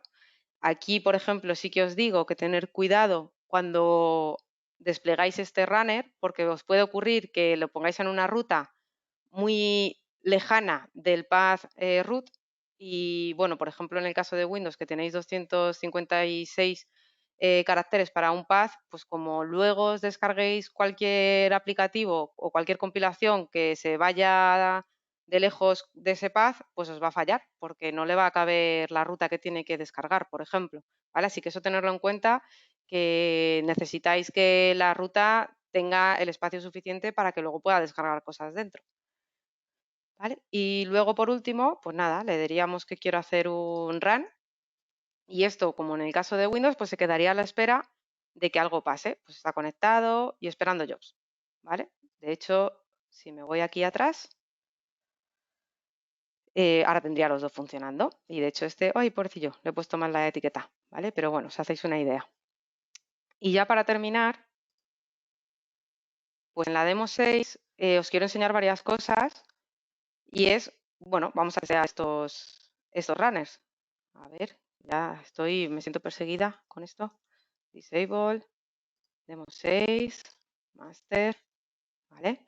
Y bueno, aquí lo que voy a hacer es lanzar un hello world en un runner que tenga self-hosted, ¿vale? Para que, bueno, pues en este caso lo único que vamos a lanzar es un eco en uno de los hosted que se llame de ese tipo. Me da igual cuál sea, me da igual el sistema operativo. Si quisiera lanzar mis tareas específicamente en un runner que esté self-hosted y que en este caso sea MacOS, tendría que indicar también que sea MacOS o incluso si esta etiqueta es personalizada, no haría falta el self-hosted. Pero bueno, siempre está bien. Yo casi prefiero poner que es una máquina que está hosteada en local o en una máquina virtual o fuera de GitHub, y con esto también es una forma de saber que esto se va a ejecutar en un entorno fuera de GitHub. Me parece súper importante recalcarlo de alguna forma, incluso si queréis que la etiqueta MacOS sea MacOS Self-Hosted, pero bueno, que se vea a simple vista, porque al final pensad que los workflows van a ser la receta de despliegue y yo qué sé, imaginaros que el día de mañana el despliegue automático no funciona, por lo que sea. Pues tenéis documentado al día perfecto todos los pasos que tenéis que seguir para que un aplicativo se pueda desplegar en el entorno que sea, porque ya lo tenéis hecho con una automatización integrada. Entonces, cuanta más información tengáis de cómo se ejecuta esto, o mañana vosotros no podéis ir a trabajar y lo tiene que hacer alguien, pues siguiendo una nomenclatura y siguiendo estos pasos, es súper sencillo que alguien sepa, leyendo el workflow, qué pasos tiene que seguir. Bueno, pues aquí nada, he lanzado un multi-script para que se vea que estoy utilizando desde un Mac, incluso el que lo lanzo en Windows, pues voy a utilizar PowerShell y entonces, bueno, pues me voy a crear incluso una carpeta dentro de la ruta. Y luego, por último, que también creo que es interesante, lo voy a ir lanzando, es que una de las partes importantes que os puede ocurrir es que necesite acceder a recursos que no puedo acceder desde GitHub porque no están publicados, porque no quiero compartir las credenciales y subirlas a GitHub por temas de seguridad, por un montón de casuísticas que tienen que ver no solo con la parte de herramientas, porque vemos que con la parte de acciones personalizadas las podríamos solventar, sino también con temas propiamente de seguridad o incluso bueno, pues de acceso a ciertos recursos que no están publicados en Internet, y si no lo podemos hacer a través de un puente, en este caso sería este runner, pues no habría forma de hacerlo, ¿no? Entonces, en este caso, si volvemos otra vez a... Gisela, tengo Sí, una pregunta antes de que continúes porque lo están preguntando por aquí. Entonces, hablaste al principio, cuando empezamos este chat, hablaste de los 2000 minutos que teníamos en Builds. sí. Entonces, claro, surge ahora lo siguiente. Si tú estás haciendo un self-hosted, los minutos en los que se están practicando esas builds o en los que se está ejecutando ese runner, estás sobre tu propia máquina. La pregunta es, ¿cuánto tiempo de esos 2000 minutos estamos gastando? Si gastamos algo realmente con el self-hosted. En teoría, con el self-hosted, por lo que he visto en toda la documentación, porque creedme que lo he buscado, no estás gastando minutos de los que te da GitHub Action. Los minutos se gastan con los que están hospedados en este propio GitHub. Sí que hay ciertas limitaciones que son más de funcionalidad, pero de hecho incluso, bueno, hablando con la gente de GitHub, que no lo he comentado y lo asumo como que lo sabéis, pero lo comento ahora, que bueno, sabéis que GitHub y Microsoft ahora somos familia y somos todos de la misma empresa, entonces bueno, pues está muy chulo porque así pues nos contamos nuestras cosas. Y una de estas cosas era que, bueno, pues ahora mismo yo esperaba que en el apartado de settings en algún sitio yo pudiera ver cuántos minutos tengo consumidos, que es que no lo sé. Y Ajá. de momento no lo voy a saber. O sea que no sé si era una de las preguntas, pero no lo sé. Sí, sí, lo acaba de preguntar a Antonio Ufano precisamente. No te quería cortar porque estabas contestando lo anterior y Sí. precisamente estaba diciendo, pero ¿cuántos minutos me quedan? Bueno, pues hasta que se acabe el grifo o te cambies a un modo de pago y entonces pues ya como Ajá. los tienes que pagar, de hecho yo tengo aquí, como ahora somos familia, somos amigotes, pues hago un GitHub privado. Vamos a ver. Y aquí, bueno, que estoy gastando los vuestros, pero aquí creo que es por repositorio, de hecho, si no estoy equivocada. Pero aquí, por ejemplo, cuando ya Eh, tienes el modo pago y te vas al billing, pues aquí vas a ver que hay, para los casos privados, pues cuántos minutos te has gastado. Pero fíjate, yo tengo 50.000 minutos aquí, una barbaridad. Pero bueno, cuando empiezas a trabajar, pues los minutos se te van echando leches. O sea que bueno, o sea que sí, sí. Este es un sistema de cobro muy parecido a lo que había antes también en Azure DevOps, ¿verdad? Con los temas de las pipelines también iban por minutos de cobro o me lo estoy inventando yo. sí, y sigue, y sigue. Sigue, En ¿verdad? Azure, sí, en Azure DevOps también tienes unos minutos gratuitos al mes, eso sigue siendo así. Sí que es verdad que, por ejemplo, si tú estás trabajando con Azure DevOps, que se llama Azure DevOps, pero puedes utilizarlo al margen o independientemente de Azure, si quieres comprar más minutos, lo que haces es que lo enganchas a una suscripción de Azure y del consumo, digamos, que estás generando de Azure, pues parte de esos minutos van ahí. Lo que nos pasa muchas Ujú. veces en los clientes es que si usas Azure DevOps y además usas Azure, normalmente las máquinas que hospedan estos agentes también están en Azure. Entonces, no es tanto un tema de ahorro de minutos, porque en ese caso, por ejemplo, lo que te estás gastando, lo que te estás ahorrando en minutos, te lo estás gastando en infraestructura.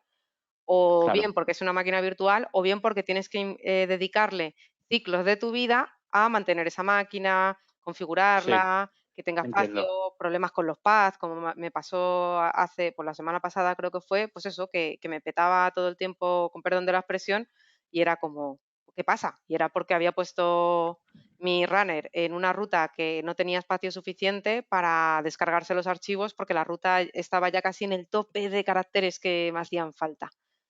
Em, Esta la dejamos también si queréis para compartirla, porque yo también había pensado y pienso mucho en ello, por si tenéis interés, sobre todo para los tipos de planes que hay en Azure DevOps, que normalmente casi todos lo hemos utilizado en modelo gratuito, ¿vale? Y aquí, como veis, pues $0 al mes.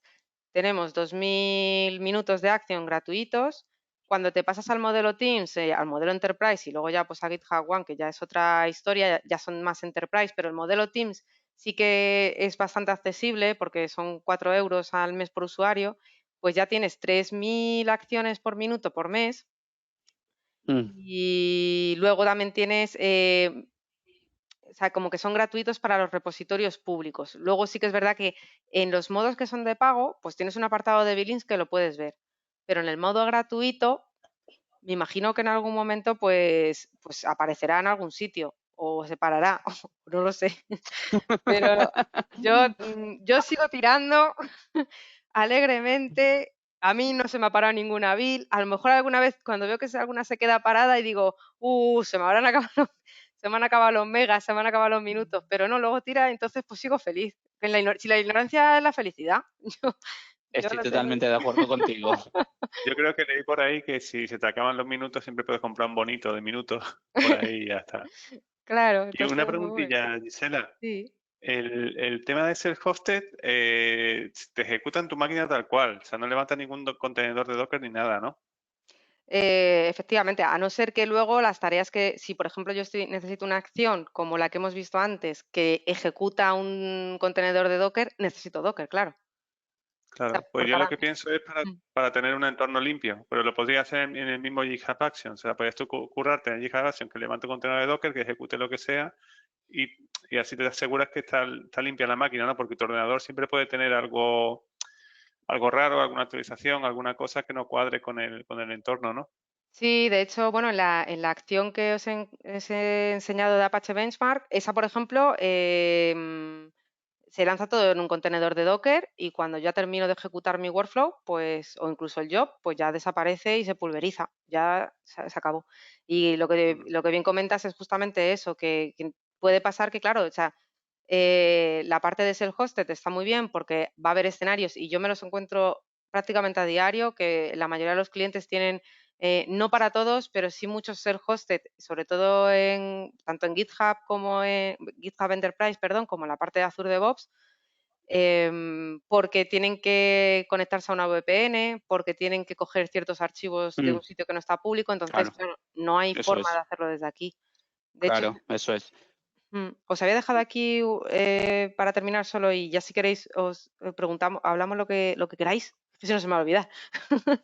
La parte de Mac QCTL, que también es de Docker, y un poco aquí os meto la cuña publicitaria de apuntaros al máster, que vamos a ver muchas cosas de Docker y de contenedores. Aquí, por ejemplo, estoy lanzando un comando mítico en Kubernetes, que es dime cuántos nodos tengo, cuántas máquinas virtuales tengo, y esto solo puedo verlo desde mi máquina, que en este caso es de Mac, que es solo el que tiene las credenciales para acceder a un entorno, a un clúster de Kubernetes que en este caso, bueno, imaginaros que no está en Azure, ¿no? Porque está en AKS, pero podría acceder a un entorno, a un clúster de Kubernetes, a unas máquinas que están en local. Imaginaros que a lo mejor el despliegue es de una aplicación en intranet que no está desplegada en ningún sitio.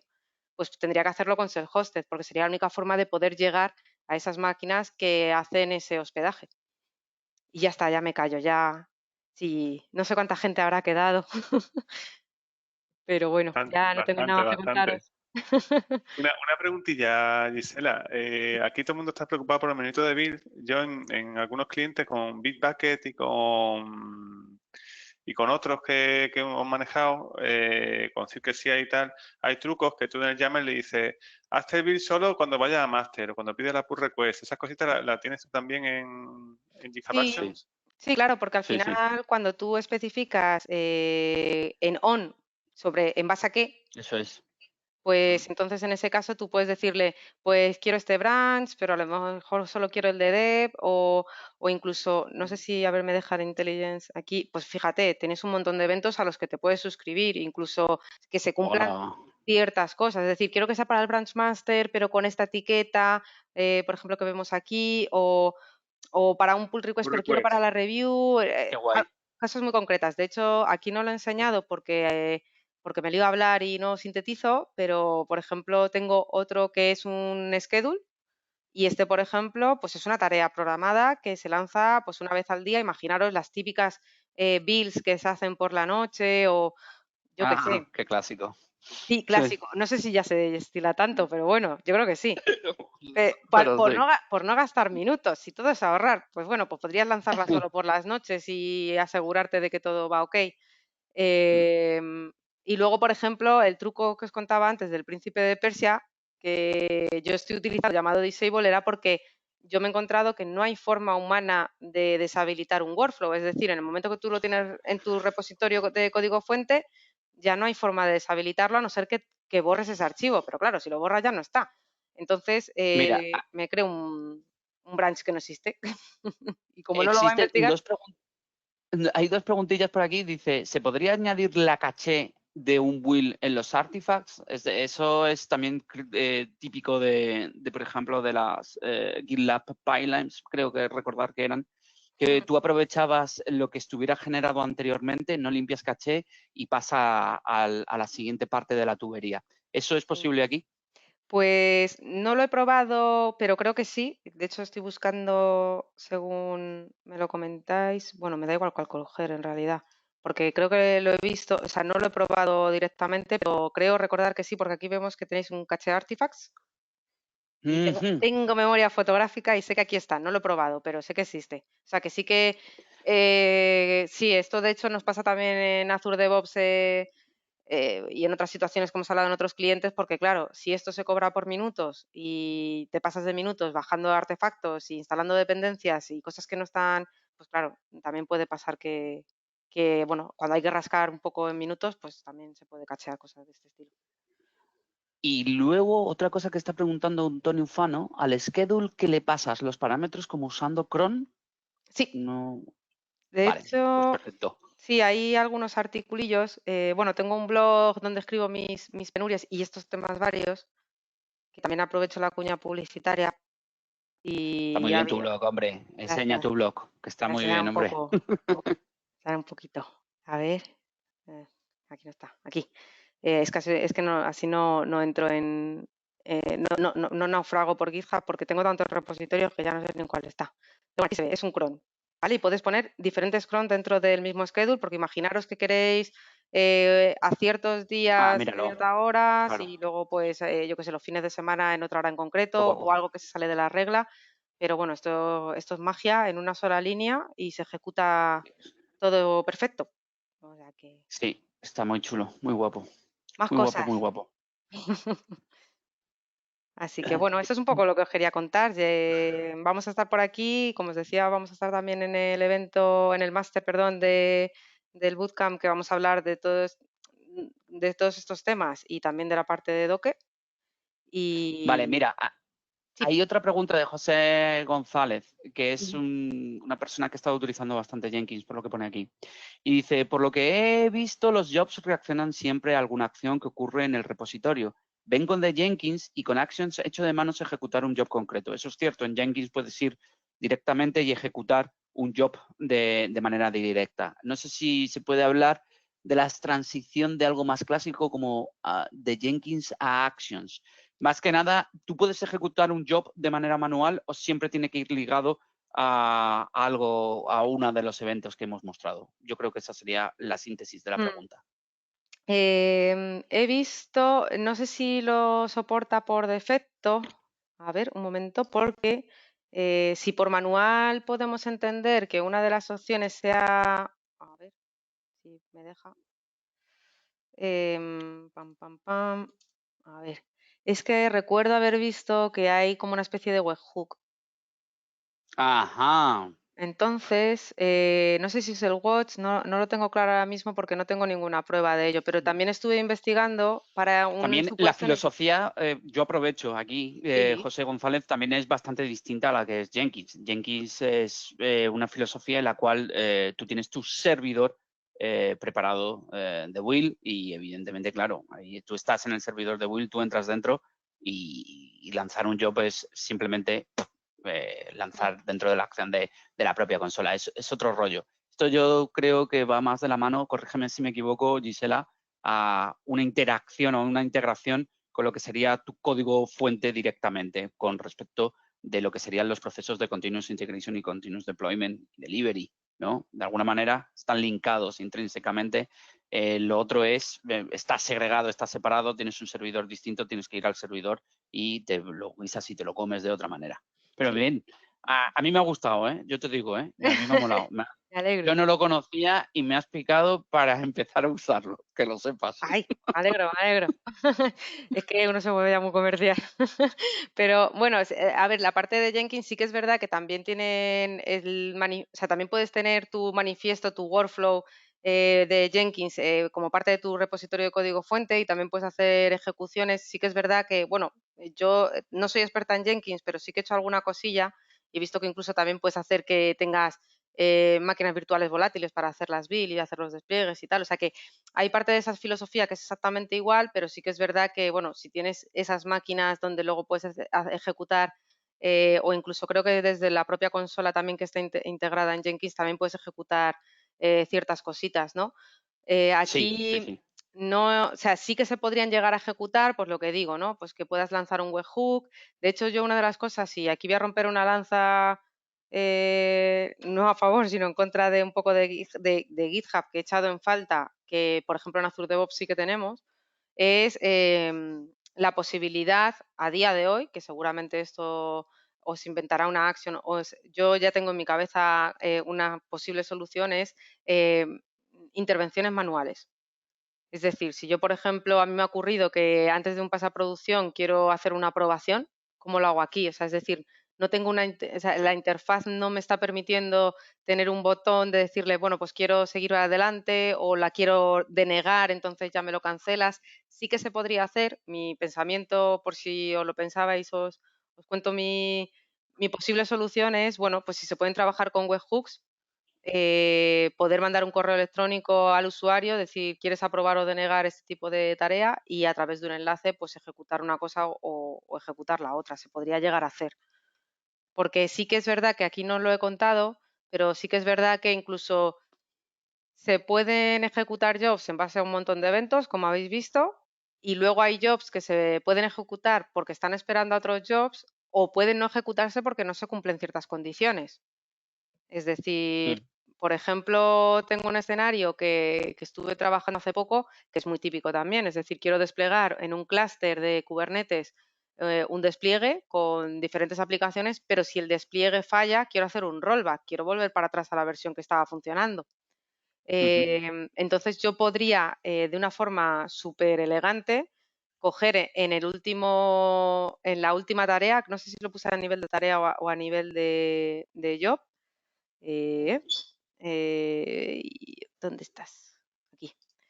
Pues en este, por ejemplo, se puede comprobar a través de una serie de funciones, por llamarlo de alguna manera, que tiene GitHub. Este es más largo y es un si no digo, se me va a ir la gente. Entonces, pues este he dicho mejor no. Pero aquí, por ejemplo, en esta última tarea, tengo un if. Y si esta tarea anterior, que siempre toma como referencia la última que se ha ejecutado, falla, porque el despliegue, en este caso, si no conocéis Kubernetes no pasa nada, pero si no funciona el despliegue y ha habido un problema, pues puedo hacer un rollback y puedo hacer este tipo de comprobaciones. Pero entrar en algún sitio, en alguna especie de consola y lanzar la acción o un job en concreto, no hay posibilidad.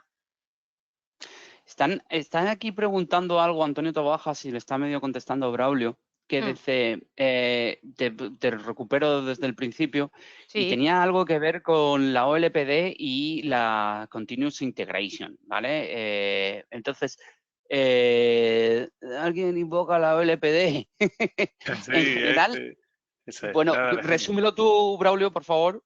no, sí, la pregunta la que da susto cuando me pregunta a mí como desarrollador. En general, la interacción continua en la nube, ¿qué implicaciones tiene con el tema de la LOPD?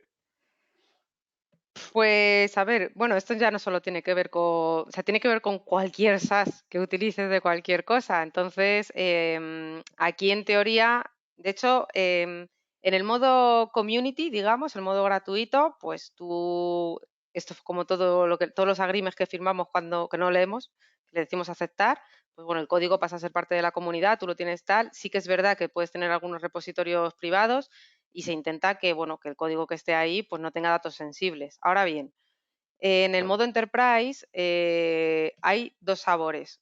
Bueno, ahora hay tres, si me apuras. Y esta parte es más comercial y yo ahí la desconozco un poco más. Pero sí sé que tenemos la versión cloud de GitHub Enterprise y luego la versión que te puedes instalar on-premises. Por si tienes problemas con protección de datos, necesitas meter código que sí o sí tiene que tener información sensible, por los motivos que sea, te puedes instalar esa versión en tu CPD o en tu entorno local o donde quieras.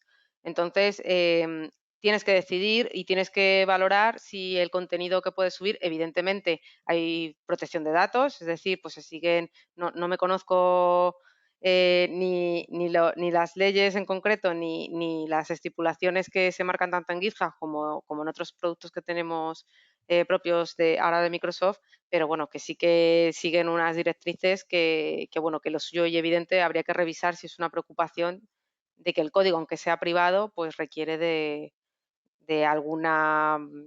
algo que se nos escape, alguna cosilla que nos pueda perjudicar.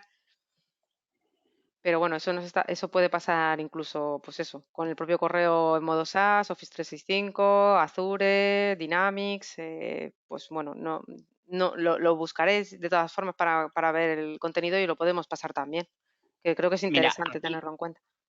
Miguel Ángel Romero, para los que no tenemos ni pajolera antes de hacer el bootcamp de DevOps, GitHub Actions es lo mismo que Travis, es de la misma familia de herramientas, podríamos resumir así rápidamente, ¿no? ¿Te parece? Sí, sí, sí. Sí, de hecho, por ejemplo, bueno, la competencia más directa de GitHub, para que lo tengáis también claro, bueno, aparte de Jenkins, obviamente, es GitLab. O sea, el fijo que Sí. también podéis probar y también hay una versión community y demás, es GitLab primero porque es gratuito. Es verdad que tiene Sí. muchas cosas que no tiene, que son propietarias de GitHub y que no tiene. Por ejemplo, GitHub pues tiene un montón de temas de seguridad e incluso te analiza el código, ve si se te ha colado algún token, incluso ve si tienes vulnerabilidades entre diferentes dependencias que estás utilizando de terceros. Es decir, es mucho más robusto en ese sentido. También es verdad que lo empiezas a disfrutar cuando pagas, obviamente. O, Ya bueno, ves. si no te importa tener tu código porque es un código público y lo quieres tener publicado, los repositorios públicos tienen prácticamente, no todo, pero casi todo lo que tiene el modo Enterprise.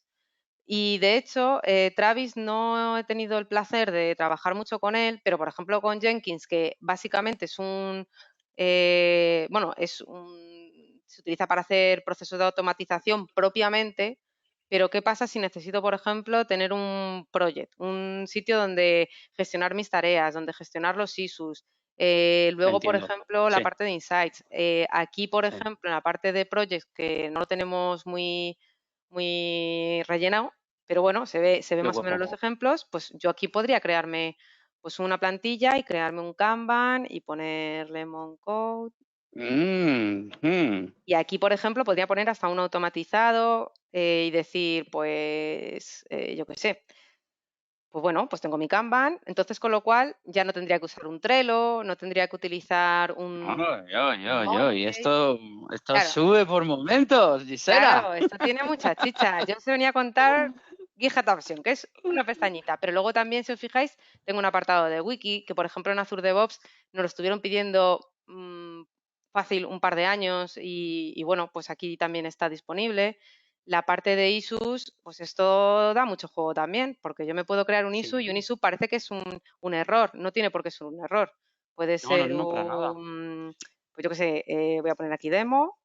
Y aquí, si os fijáis, hay un montón de cositas, pues si trabajáis con otros repositorios de GitHub, pues puedes crear un bug, pero puedes crear una mejora, puedes crear, pues bueno, pues preguntas, si es inválido, no sé qué, e incluso si quiero, me puedo crear una etiqueta propia y puedo decir, pues esta etiqueta va a ser de Lemon Code.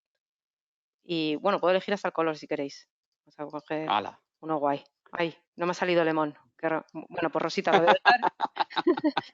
Y luego también tenéis el apartado de Milestone. Y el apartado de Milestone, pues igual, si yo tengo que poner tengo unos sprint, por ejemplo, y quiero poner unos deadline. O sea, no voy a contar, si queréis, yo lo cuento, que tengo mucho tiempo, pero, o sea, GitHub engloba muchísimas más cosas aparte de la automatización. Herramientas como Travis, y la conozco menos, pero por ejemplo, para el tema de issues, ticketing y tal, pues la gente si queremos utilizar muchas herramientas, pues la gente usa Jira, pero luego para el tema de Sí, automatización utilizamos Jenkins y luego sí, utilizamos Nexus para el tema de los artefactos. Y, o sea, hay un montón sí. de herramientas y Entiendo. lo que se intenta aquí es que todo sea lo mismo. Una Eso es. unificación de las mismas. Ujú. Entiendo. Muy chulo, muy chulo, muy chulo. Pero 5.000 minutos son muchos, ¿no? ¿Te da Sí, tiempo para gastarlos en un mes? Esto ya ahí me he perdido. sí, estamos hablando, Jaime, aquí del precio, que la política de Travis es que Ujú. te da un precio fijo. Te dice, te dejo un job concurrente, son $63 al mes, o 2 concurrent jobs y 118. Ya. Los otros por Ajá. minuto, y aquí donde están diciendo, oye, pero te dan un montón de minutos, en realidad si te lo ocurra no te hace falta, es una balanza, no hay nada perfecto. Pero Travis, a mí me da la impresión que va a desaparecer, porque Travis antes iba de la mano con GitHub, y Ujú. GitHub le ha soltado la manita, le ha cogido la mano a otra persona, ¿verdad, Gisela? Somos amigos ahora y somos familia, nos queremos un montón. Somos majetes. De Sí, sí. hecho, claro, ya compartimos batch y todo, somos súper guay. A mí, Antonio Ufano nos pide más información para el tema del máster. Le Sí, pegamos ahora lo aquí paso si por aquí quieres en el el chat. enlace. Claro, ujú. y listo. Aquí tenéis. Joder, qué rato más Conferencia. bueno, Gisela. Sí, Me has hecho que estas 2 horitas se me pasen volando. me alegro, me alegro. Mira, yo además el otro Ahora, día vacilábamos entre nosotros porque dije, joder, digo, pues voy a hacer las demos, digo, pero a los Chuck Norris, y si me fallan, pues bueno, ¿qué vamos a hacer? Pero es que no me es que tenerlas ya hechas, bueno, y más o menos las tenía un poco hechas, porque digo, jolín, digo, esta gente, si no me va a tirar tomates, pero bueno, más o menos espero que os haya gustado sí, muy y, chulo. Sí, sí. y nada, Yo me lo he Nada, pasado ya muy para bien. cenar muy Exacto. bien. o para Yo no sé almorzar. vosotros, pero yo me voy a tomar una cerveza ahora. Muy bien. Bueno, oye, pues muchísimas gracias a todos por haber venido. La grabación la subiremos cuando la tenga Gisela, me la pase, la subimos al canal de YouTube para que la tengáis a mano. Muchas gracias. Gracias. Hasta luego. Adiós. Adiós, Gisela, y muchísimas gracias. Hasta luego. Hasta luego.